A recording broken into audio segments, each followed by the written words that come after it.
Olá pessoal, meu nome é Márcio Sena, sou CTO aqui na Impulso, diretor de comunidades, e nessa edição eu estou com Jéssica Félix, Tech Lead e Senior Software Engineer.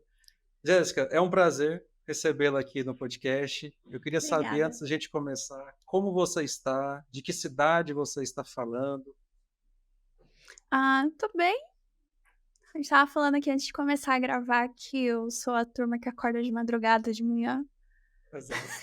Só não fui varrer a frente da casa que estava chovendo. Eu moro aqui em São Paulo e eu moro numa região muito boa de morar. Fica até a dica para quem acha que São Paulo é um lugar tóxico de morar, não é? Tudo depende de onde você está. Eu moro Sim. entre a Zona Leste e o Alto Tietê. Tô aqui desde que eu nasci. Eu amo essa região. Que tem um trem aqui perto. Aí você pega o trem, vai pro centro da cidade, resolve teus problemas. Mas fica 1 hora. Fica, mas tudo é longe de São Paulo. Às vezes quem mora no centro demora 1 hora pra chegar em algum lugar. Sem dúvida nenhuma. Uma hora, e eu estou falando, eu estou em Anápolis, próximo de Goiânia, entre Goiânia e Brasília. E 1 hora para chegar no centro da cidade é luxo. Sim. Estando em Goiânia, em Brasília, em São Paulo. Então tá bem localizado. E assim, apesar de eu nunca ter morado em São Paulo, eu amo visitar São Paulo. Eu amo passar uma semana em São Paulo, principalmente. Tá certo, a gente escolhe o lugar que a gente quer ficar, muito em volta do que a gente quer fazer na cidade. Mas São Paulo, assim, acho que é diferente de qualquer lugar do Brasil, porque é literalmente uma cidade que é viva 24 horas, né? O Rio não é assim, Brasília não é assim, Natal não é assim, Goiânia não é assim, qualquer Florianópolis que eu já visitei, Porto Alegre, são cidades que elas têm um fuso ali um funcionamento de 20 horas, Uhum. até a meia-noite as coisas ainda acontecem, mas São Paulo não. São Paulo você pode comer. Eu quero comer sushi e minha parceira quer comer sanduíche às 3 da manhã. É isso, a gente vai achar um lugar, inclusive, que serve essas duas coisas em São Paulo às 3 da manhã. Né? Aqui onde eu moro não tem isso, né? Mas, Mas você está a 1 hora de tudo isso. sim, foi a minha escolha. E, nossa, eu tô aqui desde que eu nasci. Adoro morar aqui. Mas eu confesso que eu tenho duas perguntas que me deixam mega constrangidos e eu custo responder, e eu nunca vou conseguir falar isso que você falou, eu não sei de onde você é, eu tenho uma dificuldade para responder de onde eu sou, porque eu já morei em tanta cidade, diferente. E a outra pergunta é qual é o seu nome? E aqui eu estou muito satisfeito em falar Márcio Sena, mas dependendo onde eu vou falar que eu sou o Vinícius, porque na minha família inteira todo mundo me conhece por Vinícius. Márcio é meu pai. Eles tiveram a grande ideia de pôr o primeiro nome igual, mas os outros não. Então isso me gerou uma crise de identidade que eu ainda tento resolver pós 30 anos. Mas, mas vamos falar sobre você, sobre a sua carreira, Jéssica, que é incrível. Eu já te seguia há algum tempo, já sigo os seus conteúdos, e é um pouco disso que a gente vai falar também. Uhum. Eu não sabia, depois conversando antes aqui da gravação, da sua jornada, o quanto ela é densa e ao mesmo tempo curiosa. E a minha pergunta é: o que é que te fez é, entrar na área de tecnologia, ser uma desenvolvedora? O que te levou? Quais foram as suas inspirações aí para você chegar até aqui? Ah, bom, acho que a primeira coisa de todas é que quando eu estudava, eu gostava muito de fazer tudo. Então, foi uma coisa tipo, o que que você gosta mais de fazer? Eu gostava de fazer tudo. Eu fazia trabalho dos meus colegas na escola, por exemplo. Gente, se isso é errado ou se é certo, eu não sei. A gente estava em 2009 e eu morava aqui longe de tudo. Já passou, os professores não estão nos ouvindo? Não, mas eu procurava fazer uma coerência nos trabalhos, era só trabalho de pesquisa, né, no fim das contas a prova é isso que tinha que fazer. Boa. Mas para mim era bom, porque eu estudei bastante, né, eu sempre gostei muito de trabalhos que me pagam para estudar. E ao longo da minha carreira inteira eu sempre fiz isso, eu adoro trabalhos que eu sou paga para estudar. E eu comecei a trabalhar com segurança do trabalho, E eu achava aquilo maravilhoso, incrível, e eu pensei de estudar engenharia civil, porque o meu objetivo primeiro era ser, engenheira do trabalho. É uma coisa que a gente de TI provavelmente não faz ideia nenhuma do que se trata, mas eu achava aquilo maravilhoso. Obviamente eu É não aquela consegui, pessoa que manda a gente colocar o EPI. exatamente o EPI e que depois da obra pronta ele também vai brigar com a gente se a gente não colocou aquele corrimão no lugar certo, né? Então, boa. Exatamente, exatamente. E só que para mim era inviável, porque a faculdade de engenharia, ela exige que você possa ela exige que você consiga apenas estudar e para mim era impossível. E aí eu fui fazer o quê? A outra coisa que a minha mãe sugeriu para mim, né: "Ah, por que que você não vai trabalhar em loja?" Eu falei: "Pô, mas vou trabalhar em loja". Então eu era uma estudante muito nerd, zero traquejo para falar, e fui trabalhar em loja. E fiquei lá muitos anos e, tipo, não era o meu perfil, mas eu eu não sei porquê, eu sempre aprendi que as coisas são uma receita. Se você consegue juntar os ingredientes e você tem um modo de preparo, você consegue fazer. Óbvio que vão ter pessoas que vão fazer do olho, que não precisa das medidas, que vão até fazer melhor que você, mas a ideia não é se preocupar em ser o melhor. A ideia é se preocupar em você consegue fazer com excelência? Tá ótimo, é isso que importa.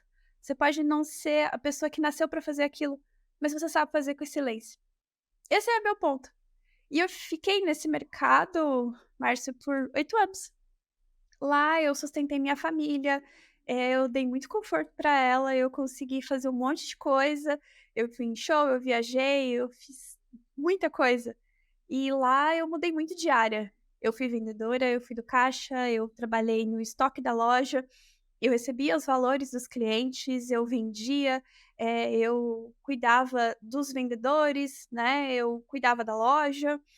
Eu trabalhei com criação de coleção, que no mercado não é desenho, é pesquisa de moda, basicamente. Sim, O que a gente faz é comprar a revista estrangeira, ver ali o que faz sentido para as pesquisas, né, sim. mandar fazer e é isso. Trabalhei com isso, eu também já fui, eu já fui personal stylist, que é aquela coisa lá do Esquadrão da Moda, mas sem glamour, sem o cheque de R$16.000. Boa. É o que a gente pode gastar. E aí eu fui uma vez numa loja onde eu trabalhava, que era uma rua aqui em São Paulo, que é a Rua da Moda, que é o Oscar Freire, que é uma rua muito chique, né. Eh, e eu vi uma loja que a loja, você não tinha ninguém te atendendo. Você entrava na loja, você escolhia as coisas no computador, se você quisesse provar, vinha uma pessoa para te mostrar o tamanho, você provava, zero vendedor. E aí você ia embora, pagava suas compras, e as suas compras chegavam na sua casa. E eu achei aquilo, assim, incrível. E aí eu comecei a perceber que o meu trabalho, na parte de vendas, que era onde dava Sim. dinheiro, né, porque criação de moda não dava dinheiro, dá dinheiro pra quem é dono, não pra quem trabalha. Falei: "Cara, meu trabalho vai pro vinagre, muito em breve. Eu vou ser substituída". O meu salário alto hoje, que eu tinha um salário muito bom. Eu tô comentando isso porque às vezes o pessoal que é vendedor acha, quer dizer, que é de TI, acha que só existe salário alto na área de TI. Não E mesmo, não, eu não fui mesmo. equalizar meu salário com o que eu ganhava antes faz pouco tempo. Eu posso te dizer que eu fiquei uns 4 anos, quase 5 anos, e eu não tinha equalizado o salário que eu perdi quando eu migrei de área. Só pra fazer essa pontuação. Boa, boa, boa. E aí eu pensei: "Cara, eu preciso ser a pessoa que constrói essas coisas. Como que eu faço isso?" E ninguém podia responder essa minha pergunta. E aí, para minha sorte, eu saí com um rapaz que ele era desenvolvedor. E esse rapaz sabia me responder essa pergunta. A gente namorou, inclusive, eu posso dizer que ele foi o responsável por eu ter começado a entrar na área. Mas, E foi por isso, porque eu estava em outra área e eu vi que naquele momento, para o que eu fazia, fazia sentido fazer movimentação. boa. Então, foi por isso. Eu Essa é gosto uma, bastante da área. Bacana. Essa é uma maturidade incrível e que, assim, eu estou sempre conversando com profissionais para entrar um dos meus times ou até mesmo nos times aqui da Impulso. E assim, é um mega desafio. Acho que as pessoas entendem da bolha tech que existem excelentes remunerações fora de tecnologia, existem, em profissões que inclusive nós duvidamos, mas que há muitas profissões, não vou falar todas, mas muitas profissões, você consegue ser um especialista, você consegue ter valor, você consegue se destacar e, consequentemente, ter uma boa remuneração ou uma remuneração que esteja muito próxima, né, de devs, de tech leads e tudo mais. Sim. Um outro ponto eu tenho várias pessoas, conheço de muito perto, assim, e que estão inclusive nos meus times, pessoas que fizeram a transição. Depois de uma carreira consolidada, eles ganhavam bem, e aí esse para mim é um nível de maturidade financeira, inclusive, mas mental ali também, muito grande, que é você abrir mão de uma certa remuneração para você falar assim, daqui 4, 5 anos, é um salto de fé, de fato, Sim, porque isso pode não acontecer, né? E aí você fala assim, não, eu vou deixar de ganhar isso, eu tenho uma reserva financeira, porque você sai de uma carreira consolidada, de vendedora, vendedores muitas vezes ainda têm comissões que dão exatamente. aqueles upgrades bacanas ali durante um mês, Sim. e você vai para uma área que você, na melhor das hipóteses, você é um júnior, se não for um iniciante, Você não né? é nada E, ali. então, assim, você tem uma grande dificuldade. E ter essa maturidade é bem bacana. Mas olhando pelas nossas conversas e olhando o que a gente trocou ali de informação, assim, eu até brinquei com você, né? Assim, você tem, eu acho, uns 64 anos de experiência ali, porque tem muito. E é bacana ver que de um relacionamento que você teve, frutificou aí um desejo que talvez você não seria tão forte o suficiente para você abrir mão. Que bacana, que bacana.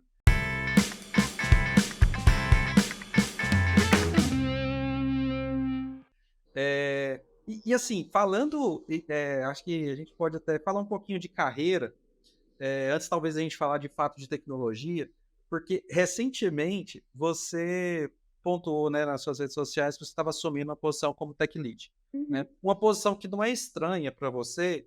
Eu lembro até num relato que você falou, não, no projeto do Lacrei Saúde, né, Isso. .com.br, você já atuava numa posição muito parecida e tudo mais.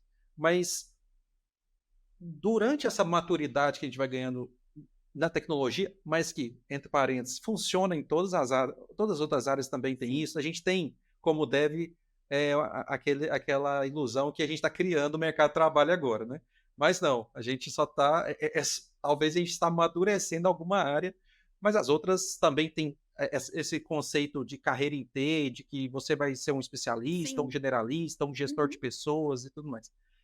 Como que você viu, principalmente nesses últimos meses, Jéssica, esse caminho, essa evolução sua, e que não fazer esse movimento não significa não evoluir, também diga-se de passagem, você ser um especialista em uma tecnologia e não querer ser um tech lead, ser um gestor de pessoas, você também não é uma não evolução. Mas como você vê essa trajetória sua, a trajetória de outras pessoas diante desses desafios de se tornar um tech lead? A primeira coisa que eu acho importante pontuar é que quando a gente trabalha, quando a gente está começando no mercado, você é júnior, você não tem, condição de fazer movimentos prevendo daqui a 2 anos, 3 anos, porque você tá ali pequenininha ainda, você não conseguiu alcançar o muro. Primeiro você precisa apenas subir no muro. Então os primeiros anos da carreira, assim, eu conto muito quando eu comecei a trabalhar efetivamente, mas eu estudo já faz mais tempo. Somando o tempo desde que eu comecei a primeira faculdade, parei, e aí depois passou um tempo, aí eu voltei de novo, porque transição de carreira quando você está numa área muito bem remunerada, é muito difícil. Quando você está numa área que é mal remunerada, já é difícil. Uhum. Quando você tá numa área bem remunerada e você fala: "Cara, será que isso vai valer a pena mesmo?". Sim. Então somando tudo já faz quase 10 anos, esse ano no final do ano vai fazer 10 anos, né. E aí o meu ponto, assim, é sempre pensar que quando você chega no alto do muro, você consegue enxergar as possibilidades. E aí você precisa fazer uma coisa muito difícil, que é cálculo de rota. O que que tem mais chance de dar errado se eu for por ali? O que que tem mais chance de dar errado se eu for por aqui? Quando você é júnior, isso não te importa. O que te importa é você escalando o muro. Quando você chega na posição de sênior, na verdade, quando você está saindo de pleno e indo para sênior, as suas decisões elas pesam muito mais. Porque uma escolha profissional que não é o que vai te ajudar a chegar onde você quer, vai te custar caro. Às vezes você olha uma proposta de trabalho e eles estão te oferecendo um baita salário legal. Aconteceu isso comigo, antes de eu entrar na arquitetura, eu recebi uma proposta de uma escola de programação que me ofereceu um salário absurdo, porque eles queriam pessoas com senioridade para dar assistência para estudantes. Só que para o que eu planejava para minha carreira, aquele 1 ano que eu ia ficar ali não seria vantajoso. Então, para mim, compensou mais aceitar um salário menor, mesmo sabendo que eu teria que ir uma vez por semana presencial, que depois desdobrou 3 vezes por semana presencial, do que aceitar um trabalho 100% remoto com um salário muito mais alto. Muita gente vai falar: "Nossa, que louca que você era, que idiota que você era", mas assim, você tem que enxergar um pouco além do curto prazo. E a médio prazo, depois de 1 ano, essa movimentação foi muito boa para mim. Só que quando a gente chega nessa conversa com largar o código, né, meu trabalho Sim. hoje, a entrega de valor que eu tenho não é escrever código. Dá um pouco de desespero, dá uma síndrome de eu não sou Te bom se eu não estou escrevendo código. te entendo. É uma Eu não sou insegurança. útil, né? É, Esse então, é uma negócio aí. insegurança que a gente tem, que a gente e aí ela vem muito com viés cognitivos. A gente tem na nossa cabeça vieses. Todo mundo tem, eu tenho, todo mundo tem. Isso ajuda a gente a conseguir pensar mais rápido nas coisas, é como se fosse o cache que a gente tem, o cache que a gente tem lá na nossa cabeça. Quando você pensa em desenvolvedor, em pessoa que trabalha com tecnologia, você tem muito aquela ideia do: "Ah, a pessoa de negócio não faz nada, porque o meu gestor não ajuda em nada". São pessoas que têm salários inflados e não fazem nenhum tipo de entrega. Ah, porque o dev, aí você lembra da pessoa que trabalha no open source, você lembra das pessoas que palestram em grandes eventos, e são pessoas técnicas. E a gente quer ser essa pessoa, porque essa pessoa tem prestígio no nosso meio. E a gente está muito orientado dentro de uma bolha aonde esse tipo de situação tem prestígio. Mas isso é um problema da gente analisar as coisas só sobre uma vértice. Teu código pode ser incrível, mas ele agrega valor no mercado? Ele agrega valor na empresa? Hoje eu entendo que não. Então, outro ponto importante para se analisar. Você pode ser a pessoa desenvolvedora mais incrível da empresa. Você é funcionário. Você sempre vai trabalhar para enriquecer outra pessoa. E tudo bem. Mas se você quer ser uma pessoa que você quer você mesmo trabalhar em algo seu, ou até mesmo se você está tranquila em empresa, mas você quer construir alguma coisa para as pessoas para deixar o seu legado, que eu acho que é o desejo de muita gente, você precisa expandir para ir além do código.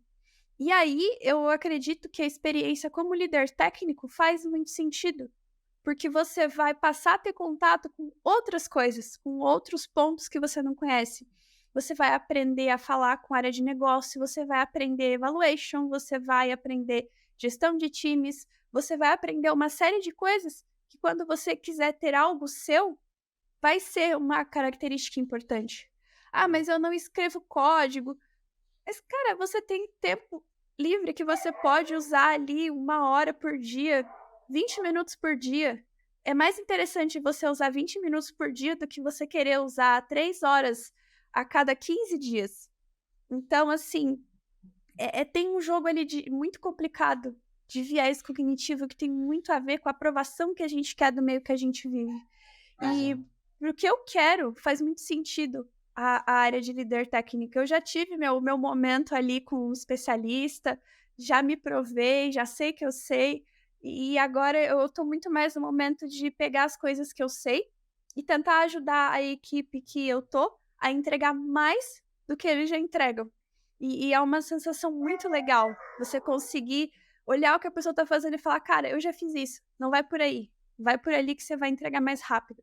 Você olhar o crescimento das pessoas, você sair muito do eu, e você ir para um sentido de nós vamos fazer, nós vamos conseguir, abrir mão de sempre aparecer, do seu Sim. protagonismo para você levantar as pessoas. Isso para mim é uma parte do ciclo do desenvolvimento da carreira que as pessoas técnicas deveriam pelo menos tentar, mesmo que você não gostasse, mas é legal tentar. Sem dúvida. Eu acho que tem muito na sua fala aí que, que faz, né? Quem já fez essa transição, quem está avaliando essa transição, vários elementos para a gente que vão de fato afetar essa decisão, inclusive. Eu gosto muito quando você fala desse protagonismo, não é simplesmente uma remuneração maior, não é simplesmente uma cultura, mas é você olhar para sua carreira, até porque o caminho que a Jéssica fez, o caminho que o Márcio fez, não quer dizer que é o caminho certo para uma outra pessoa. Pelo contrário, né? As nossas características pessoais, o que nós queremos desenvolver, o que nós queremos para o nosso futuro, ele precisa de alguma forma afetar muito essa tomada de decisão. Eu lembro muito de uma call que eu tive em 2015, quando eu chego aqui na Impulso, então H Labs, e eu converso numa call de one-on-one que eu tive com um dos sócios, e ele me fala assim em 2015, o que você quer para 2020? Daqui 5 anos, como você se vê? Naquele momento, assim, eu respondi, acho que muito de uma forma meio que racional, assim, eu não fiz eu não queria convencer ele, que até não tive muito tempo, ele não me preparou para essa pergunta, e eu sempre me vi assim, eu gosto de desenvolvimento, gosto mesmo, me encontrei nisso, já há quase 10 anos já fazia isso, mas eu também sinto que eu tenho uma certa, acho que você fala lá no início, tudo eu consigo, eu vou conseguir fazer. Mas eu via que tinha pessoas que faziam com muito mais facilidade, outras pessoas faziam com mais dificuldade, mas eu conseguia entregar. Entretanto, eu tinha algumas habilidades que, mesmo não sendo a pessoa mais experiente do time, eu tomava à frente algumas negociações, algum corte de escopo, alguma comunicação, mesmo um feedback ruim, de algo que a gente não ia conseguir entregar. E aí eu falei assim, então eu me vejo muito dentro do desenvolvimento em 2020, mas não como um desenvolvedor.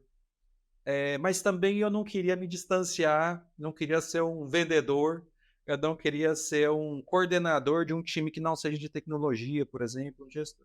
E é engraçado que pouco tempo, 4, 5 anos depois, eu recebo uma proposta dessa pessoa, que já nem lembrava da minha resposta nem da pergunta dele, para fazer exatamente o que eu tinha, o que eu havia sido, eu tinha conversado lá em 2015. Eu até lembrei, ele falou, não sei se você lembra dessa pergunta, mas eu tô falando tudo isso porque existe não precisa existir uma obrigatoriedade de quem está nos ouvindo de que é uma trajetória linear, é uma trajetória onde você faz uma faculdade aos 17 anos, aos 18 anos, você começa uma faculdade de tecnologia, de ciência da computação, numa universidade XYZ, e aí depois de tanto tempo você se torna um gestor de pessoas, um tech lead, um especialista numa tecnologia. É completamente diferente, geralmente, as nossas histórias, né? Mas nós sendo, a gente avaliando os nossos jeitos, os nossos gostos e tendo a nossa carreira como protagonista, esses desafios eles vão se tornando mais claros e o que a gente deve aceitar ou não, né? E até assim, você falou assim do abstinência de código, que é como eu chamo. Eu tenho essa abstinência de código todos os dias. Mas eu falo com o meu time todos os dias. Todas as vezes se eu tiver que parar para escrever ou desenvolver uma iniciativa grande o suficiente, certamente o meu time está descoberto quanto a algumas outras coisas que eu deveria fazer. É muito cômodo eu pegar uma feature, trazê-la para mim, levá-la, fazer um code review junto com alguém. Isso é muito cômodo. E não é fácil. Não estou falando que eu domino isso. Não. Tem features que são mais complexos, tem features que são mais simples. Mas trazer isso como uma responsabilidade para mim, travando a minha agenda, impedindo de eu conversar com a Jéssica, por exemplo, não permite que a minha posição no Impulso eu converse com várias outras pessoas, eu converso com parceiros, com fornecedores, com possíveis clientes, que eu olhe para a arquitetura aí de uma forma diferente, para as inovações, para as estratégias tecnológicas que a Impulso precisa. Então, acho que faz muito, muito sentido. E aí eu tenho meu side project ali, eu tenho um projeto open source, por exemplo, com 5 milhões de uma API, né? Com 5 milhões de acessos. Bacana. Que o meu serviço cognitivo ali, meu trabalho cognitivo foi muito pequeno, para ser sincero, mas é um projeto open source que me deixa próximo do código, mão na massa e tudo mais, que não impede, como você mesmo disse, de fazer o que a gente precisa de fazer nessas novas funções. Faz sentido aí um pouquinho? Faz sim, o que eu falei pra você, eu entendo que pra muita gente pode ser que não faça sentido, né, porque o que você quer pra sua vida é diferente. Às vezes o que a pessoa quer pra vida dela é só trabalhar, pagar as contas e ter o fim de semana, e tudo bem. Não, a gente não precisa ter comparação. Eu acho curioso que na Exato. rede social em geral, é sempre uma postura muito passiva-agressiva. Se eu falo que eu tô muito feliz como líder técnica, porque isso tá sendo legal para o meu crescimento, para os meus objetivos, alguém vai entender isso como uma provocação e dizer que ela jamais trabalharia assim, porque ela precisa de saúde mental, porque ela precisa trabalhar no tempo dela, porque isso e aquilo. Então, o tempo todo, a existência da outra pessoa te soa como uma provocação. Tudo ao teu redor te soa como uma provocação. E você passa a enxergar uma hostilidade que não está nem direcionada para você. Porque nem tudo é sobre você, muito pouca coisa é sobre a gente. O mundo é muito grande, tem muita gente, tem muita coisa acontecendo. Para alguém parar e fazer uma provocação pra gente. Sendo que as pessoas só querem seguir a vida. Aqui em São Paulo eu sinto muito isso. Você anda na Paulista, cara, ninguém tá nem aí pra você.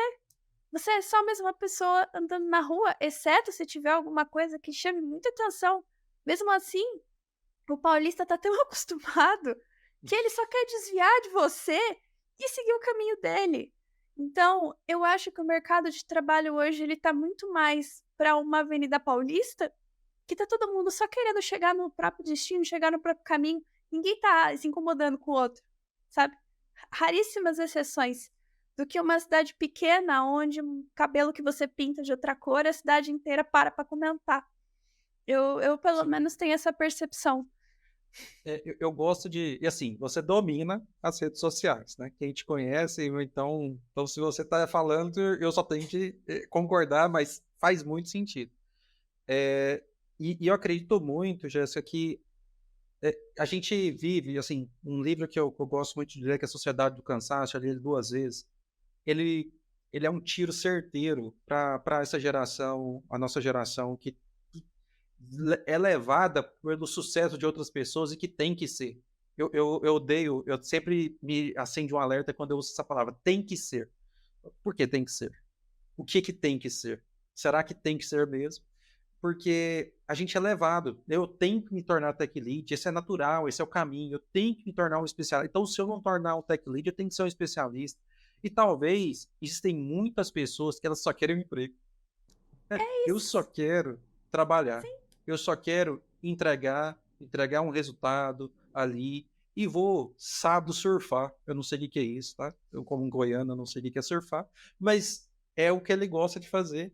Eu vou andar de skate, eu vou fazer. É isso, eu vou ficar com os meus filhos, vou virar a madrugada olhando para os meus filhos. O que eu mais amo é parentalidade, os meus gatos, é os meus cachorros e tudo mais. Então, a rede social, ela repele todo esse.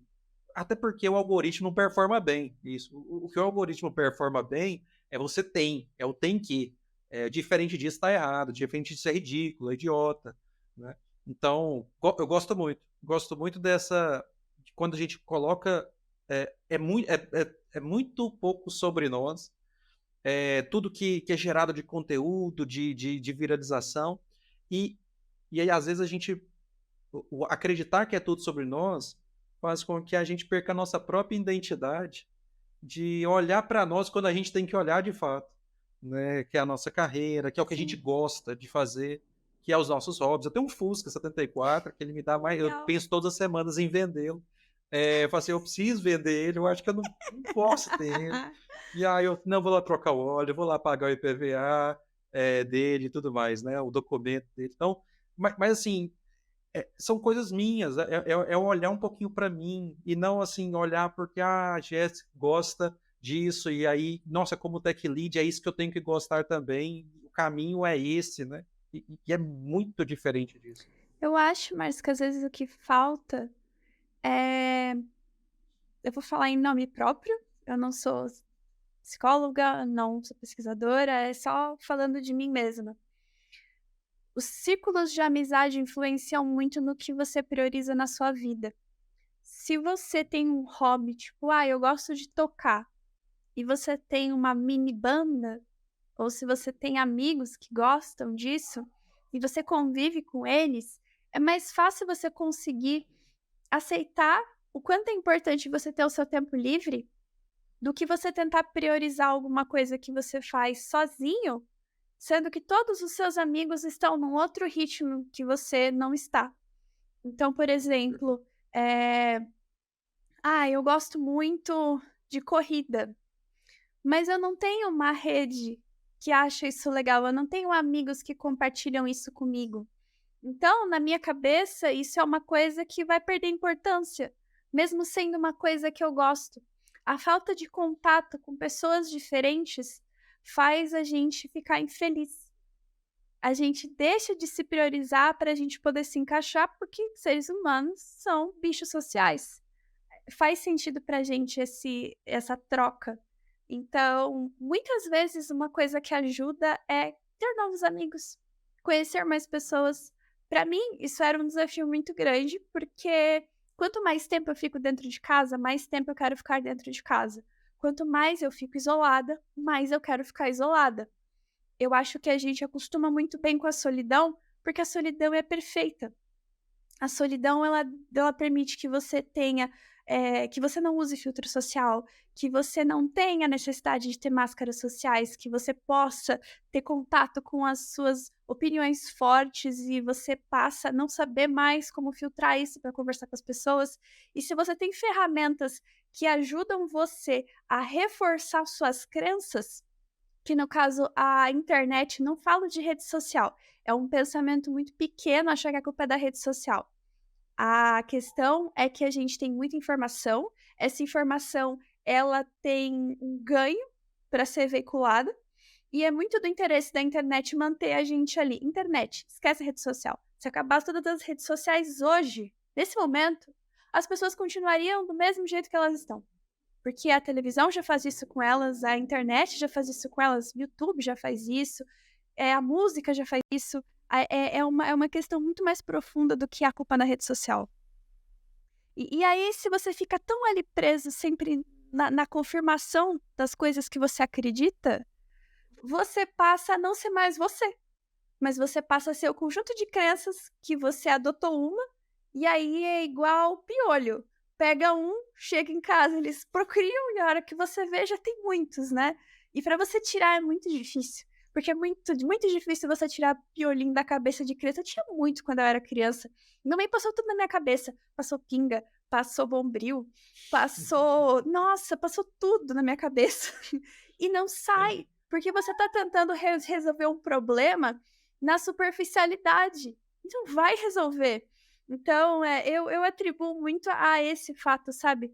A gente tá muito preso ao mesmo. Se você sai para conversar com outras pessoas, vai fazer uma aula de alguma coisa presencial, vai falar com pessoas presenciais, mas que sejam poucas. E isso já ajuda você a entender se o que você quer é o que você quer mesmo, ou se é algo que as pessoas fazem você achar que você quer. Perfeito, perfeito. E assim, eu acho que tem um ponto, a gente está no meio de tecnologia. Por mais que a gente não está codando, mas a gente está no dia a dia, a gente está envolvido de tecnologia, ferramentas de terceiro, integrações, arquitetura. Olhando isso, Jéssica, a internet, não vou falar as redes sociais agora, hein? a internet, ela, especialmente a nossa bolha tech ali, ela sempre, início de ano, não passou o carnaval ainda, então ainda é início de ano, dizem que até dia 30, eu aprendi no É de Casa da Globo, fazer propaganda aqui para da Globo, né? Que até dia 31 de janeiro a gente pode falar Feliz Ano Novo. Então, tendo em vista isso, e agora eu tô enrascado, porque esse podcast não sai antes do dia 31. Então, não tô dando Feliz Ano Novo para você que está nos ouvindo. Mas a gente sempre fala de que é comum a gente ver conteúdos e o que, que é de hype, o que, que vai acontecer de ferramentas que vão. Ó, isso aqui é promessa para 2024, isso aqui vai acontecer muito em 2024. E aí a portais de notícia, as redes sociais, são os nossos fóruns, os criadores de conteúdo vão muito nessa direção. Você está numa instituição financeira onde o hype nem sempre ele é o presente ali, mas o que é estável, o que é de fato tem vida longa e tudo mais. Pensando aí um pouquinho nessas tecnologias, e a gente pode falar do que é legado, do que ainda não é legado, mas que vai ter muito mercado para 2024. Que você, como tech lead, dos projetos que você está envolvida, que você acredita muito, olhando para 2024, que ainda tem muito valor no mercado? E aqui eu nem estou pensando, Jéssica, no que paga bem. Também eu acho que é uma variável muito simplista, o que paga bem. De tudo que a gente já falou aqui, a gente simplesmente olhar, não, isso aqui dá remuneração acima de 15 mil, isso aqui dá remuneração acima de 10 mil. Não é, as coisas são muito mais complexas do que isso, e que bom que são, porque o mercado é maior simplesmente do que valor, embora seja uma variável mega importante. O que você considera, olhando aí para 2024, que ainda tem muito valor, ainda tem muito mercado de trabalho, quanto a tecnologias, aí a gente pode falar de ferramentas também, mas de linguagens, de frameworks, o que você vê? É, é uma pergunta bem ampla, né, eu vou tentar responder no que eu tenho mais conhecimento, né, e dos mercados de onde eu já passei. Eh, a gente nunca vai deixar de ter bugs. Os bugs, eles são o gerador de empregos. Eles nos pagam. E assim, então, por mais que a pessoa trabalhe com uma tecnologia que ela pode não achar atraente, porque, afinal de contas é uma coisa que tá fora do hype, né, isso não tem importância, eh, você tem que deixar o mercado te responder essa pergunta, antes de tudo. Então eu acho que vale a pena parar uns minutinhos todos os dias e avaliar como é que tá o teu mercado, né. O que tá saindo de notícia no seu mercado?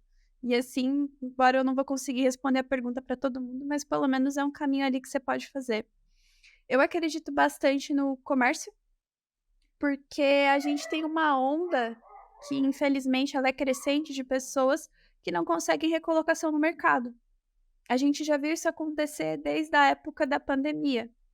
Constante crescimento de pessoas desempregadas, de emprego formal, e elas estão migrando para o emprego informal.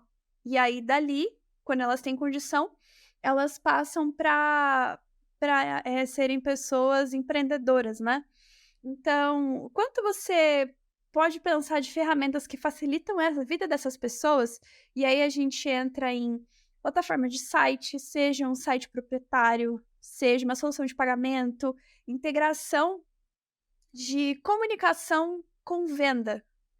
O quanto essas ferramentas vão ser úteis, elas vão ser muito úteis. E cada vez que passa, tudo que você pode fazer para você reduzir um step entre o cliente e a finalização da compra, isso vai continuar crescendo em 2024. Então, esse é um caminho que eu vejo como um caminho muito promissor. Uma outra coisa também, as pessoas gostam de se manter muito conectadas. É importante para elas se manterem conectadas por uma série de razões. A gente vive numa sociedade onde tudo é urgente, tudo é rápido, mas você quer manter contato ali com as coisas, né? Você pode ver que as pessoas estão começando a explorar serviços de. Mas é mais comum agora você ver a pessoa que coloca uma câmera na casa para ver o cachorro e o gato na ausência dela. É muito comum as pessoas conectarem eletrônicos inteligentes, a geladeira, a o ventilador de dentro de casa, elas vão conectando coisas para que elas possam ter um agregado de controle. Então, tudo aquilo que puder ajudar as pessoas a trabalhar isso e facilitar a rotina delas, é uma coisa que vale a pena investir. Bacana. Segurança. Segurança é uma outra coisa que vale bastante a pena investir. Então, aonde você tem um potencial de agregar segurança para as pessoas, você também tem um mercado que vai continuar em expansão. E por fim, eu recomendo que as E pessoas. quando você diz segurança, você fala segurança no termo no geral mesmo. Segurança pessoal, segurança. A gente está falando tanto de segurança de dados, no termo geral mesmo. Eu também entraria Bacana. muito nisso de segurança de dados, porque, as pessoas têm muito medo agora de ter a identidade roubada. Com o avanço que a gente tem de IA, como é que você vai fazer para proteger a identidade das pessoas? Isso é um tema que ele não vai esfriar. Como é que você vai garantir que as pessoas continuem mantendo a integridade da imagem delas?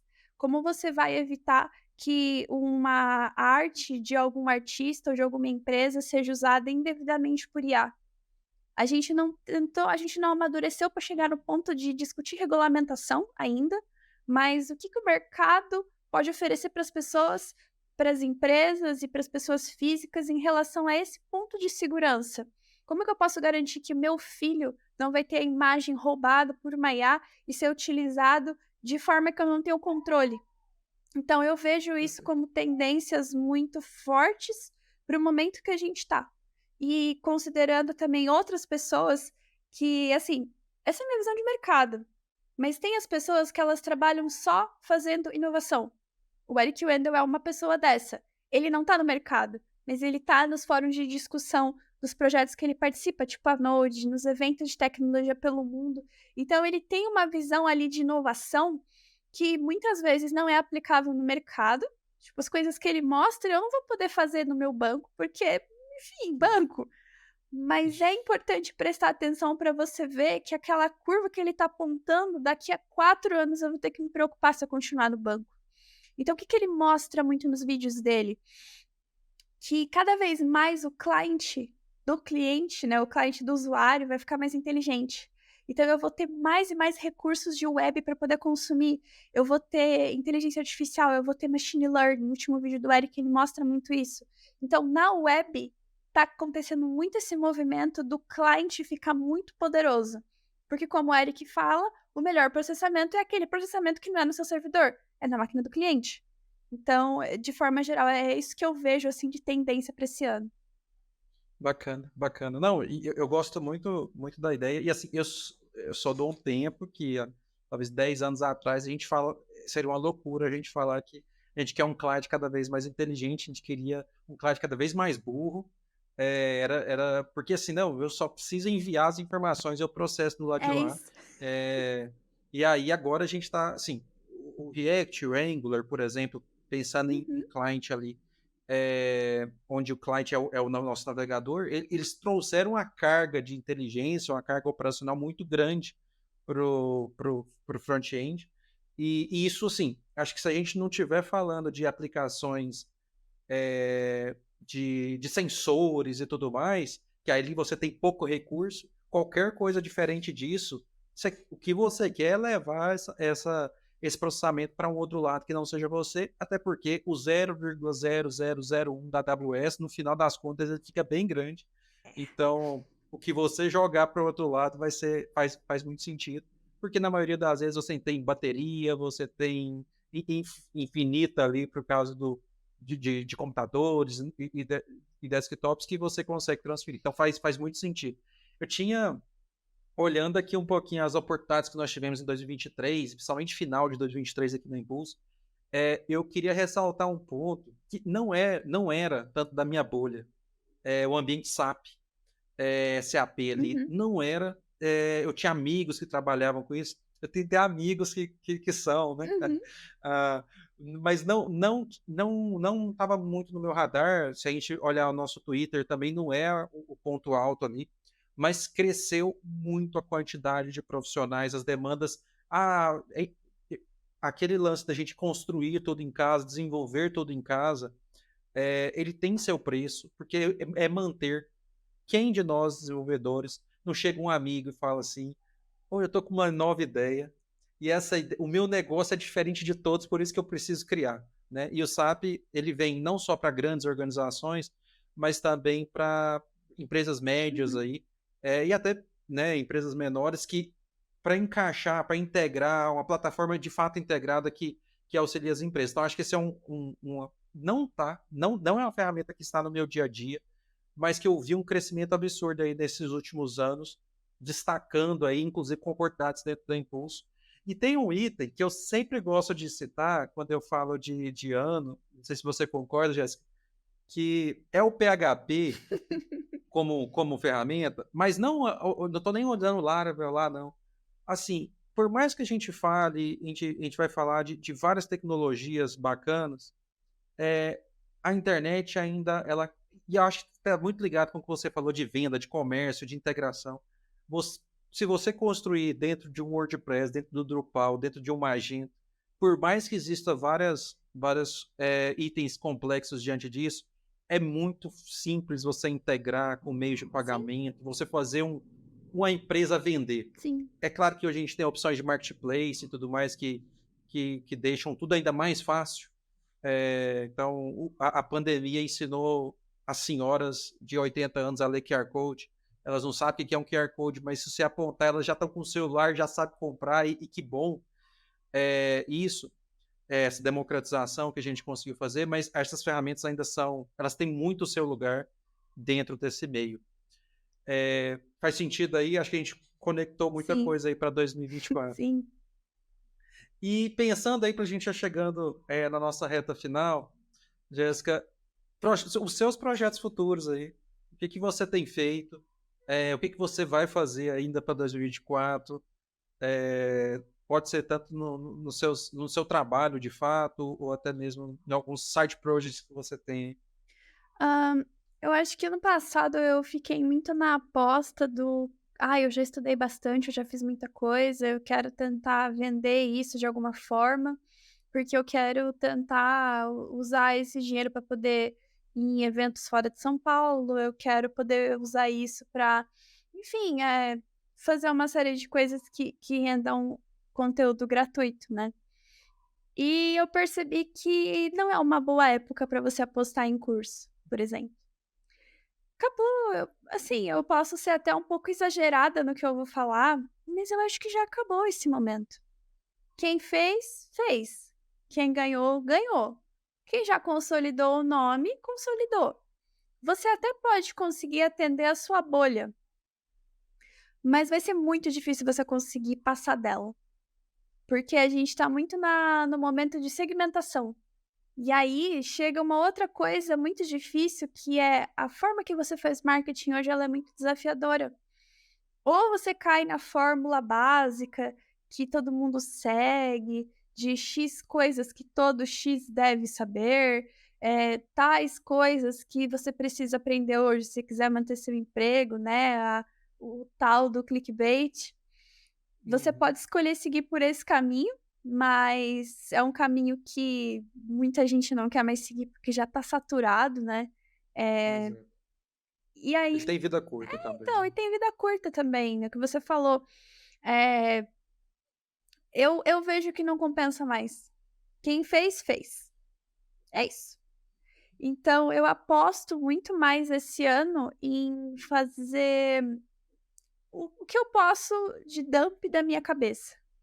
Acho que o meu projeto principal esse ano é fazer dump das coisas que eu já sei, de forma pública, porque eu tô chegando num ponto, Márcio, que eu preciso liberar espaço na minha cabeça. São muitas threads para acompanhar. Eu não vou conseguir dar conta de ficar represando tudo na minha cabeça. Eu preciso abrir mão para poder conquistar mais. Então, esse é o meu projeto público preferido esse ano. Eu já até comecei ele, que é fazer um dump do que eu sei. O que eu sei sobre JavaScript que eu posso, tipo, descarregar. E se daqui a um ano eu precisar voltar a trabalhar, eu só vou acessar ali, ler, vai voltar, porque uma vez que você guarda uma coisa, se você relembra com as palavras certas, você volta. Então, esse é meu plano. fazer dump de JavaScript, dump de arquitetura, para eu poder prestar atenção em outras coisas, sem ter medo de esquecer como fazer. A Lacrei, que é a ONG que eu sou voluntária, hoje, na data de hoje, fez o primeiro lançamento público. Então eu tô muito orgulhosa, porque são 2 anos fazendo tudo. 900 pessoas voluntárias passaram pela Lacrei nesses 2 anos. Na verdade, mais, acho que 3 anos, na verdade, que eu tô lá faz 2 anos. Então eu quero acompanhar esse crescimento. É uma coisa que a gente, como dev, muitas vezes a gente não se interessa. A gente entrega e quer ir pro próximo, né? Fazer a coisa nova, mexer com uma tecnologia Sim. nova.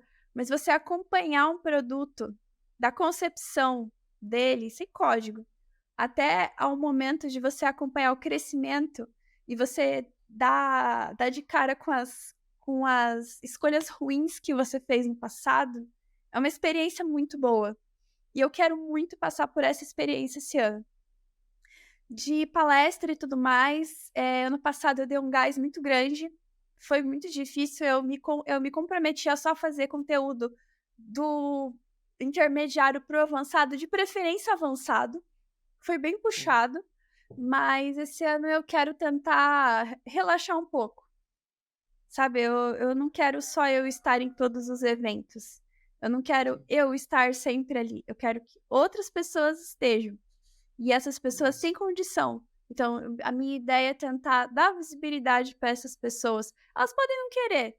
E aí vai acabar ficando que a gente tem que acabar voltando, fazendo evento, porque a gente fala para as pessoas: ah, mas eu tenho vergonha de falar. Ah, mas eu não vou ter tempo para fazer. E aí meio que a gente acaba ficando com as mesmas pessoas de sempre. Mas Sim. eu gostaria de poder aparecer um pouco menos. De verdade. Boa. E acho que, no geral, é isso que eu pretendo. Só isso? 12 É meses, muito dá trabalho. tempo. É muito trabalho. Bacana, dá tempo, dá tempo. Tem muita coisa bacana. É, e acho que é um desafiador, porque é uma virada de chave em algumas coisas aí que você Sim. focou muito em 2023 e que agora em 2024. E assim, eu acho que até lembrando um pouco do que a gente falou, não é código, mas é se sentir útil de uma forma, né? Mais mentorando, impulsionando outras pessoas, Sim. levando outras pessoas nos lugares e não simplesmente indo, né? E se sentir útil nisso é um trabalho que, sem dúvida nenhuma, dá muito, muito fruto. Bacana.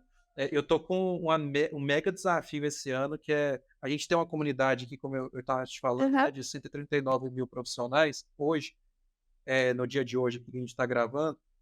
E a gente, historicamente, sempre teve 2 times muito separados, assim, que é o time de comunidades e o time de tecnologia, que eles interagiam, mas não na forma como eles queriam. Então, em 2024 eu quero muito, e eu hoje liderando esses times desde 2022, de final de 2022, eu quero muito conseguir unir esses 2 times a ponto da gente ter vários projetos, tem vários projetos open source que não ganharam talvez a prioridade ou a cadência que eles mereciam, é, e a gente potencializar isso, sabe? Então, talvez talvez o contrário do que você fez, mas talvez eu possa encontrar uma correlação aí para 2024, que é eu aproximar os devs aqui, os Uhum. designers do meu time, nessa comunidade, porque acho que a gente tem feito muita coisa internamente, mas que não está claro externamente. Então, Márcio, acho que tem um desafio imenso aí para Sim. 2024. E para fechar, de fato, aqui, que conteúdo? Você tem algum livro? Você tem algum artigo, algum podcast, algo que fica na sua mesa auxiliar aí, que está sempre fácil aí, que você recomenda para as pessoas? Pode ser um site também, Márcio, não é físico, não. Apesar de ter um monte de livro. E eu, atrás de mim aqui, eu quero recomendar um outro conteúdo. O que você tem? Eu acredito que, pensando em sobrevivência, ler sobre vieses cognitivos, eu leio bastante. Porque aqui onde eu trabalho, a gente precisa entender de dados.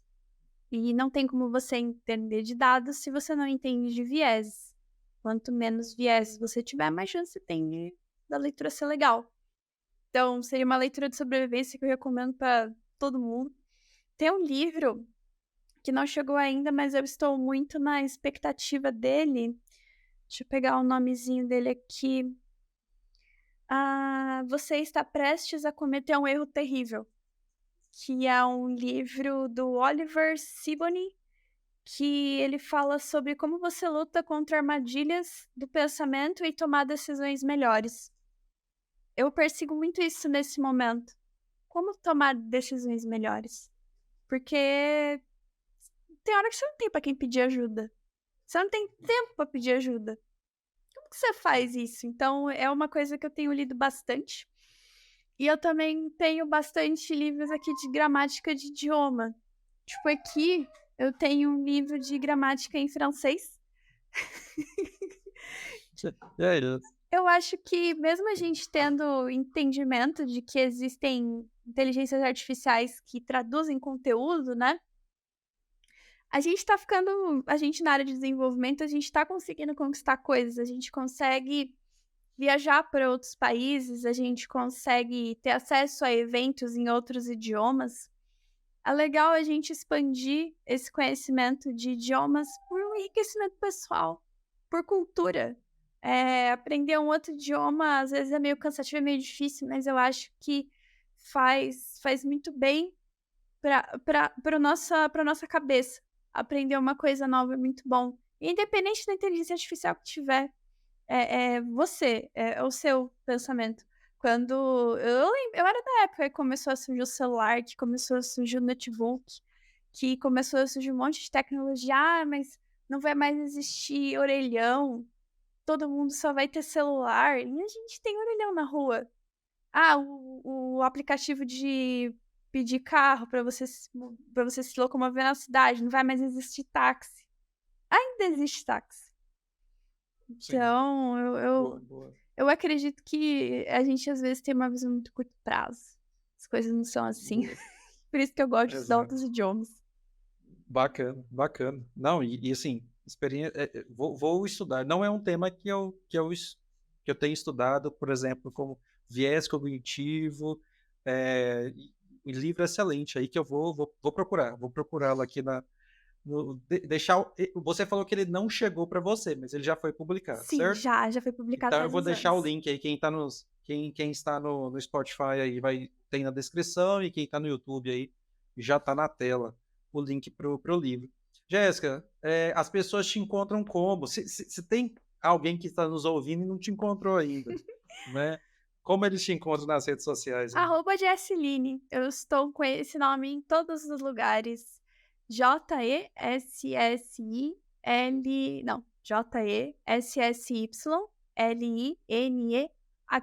Jesseline. Isso. Todo lugar Boa. eu estou assim. E está aqui também na descrição, então tá fácil. É só clicar. Se você por acaso não conhece ela, é um absurdo aí, mas você vai encontrá-la. Jéssica, eu queria te agradecer. Obrigada. O papo antes da gravação já foi muito bom. A nossa conversa aqui, ela esbarrou por várias coisas que a gente nem tinha pensado em falar. Isso é só prova assim, que a conversa foi boa, foi leve e ao mesmo tempo profunda para a gente pensar vários desses temas que talvez a gente está no automático, a gente só quer falar de JavaScript, a gente só quer falar de thread em Node, que não é assim tão claro e tudo mais. A gente, vamos falar de outras coisas também, de carreira, de tecnologia, mas também de viés cognitivo. Bacana. Muito obrigado. Viu? Obrigada a você. Eu fui socorrer minha planta, que ela tava pra cair aqui. Eu fui só correr pegar ela. Fique tranquilo. Pessoal, eu queria também agradecer a todo mundo que chegou até aqui. Se você puder avaliar o podcast com 5 estrelas aí na plataforma, isso ajuda, inclusive, o conteúdo da Jéssica a chegar mais longe, essa conversa nossa que foi bem bacana. É isso, e até a próxima edição do High Tech.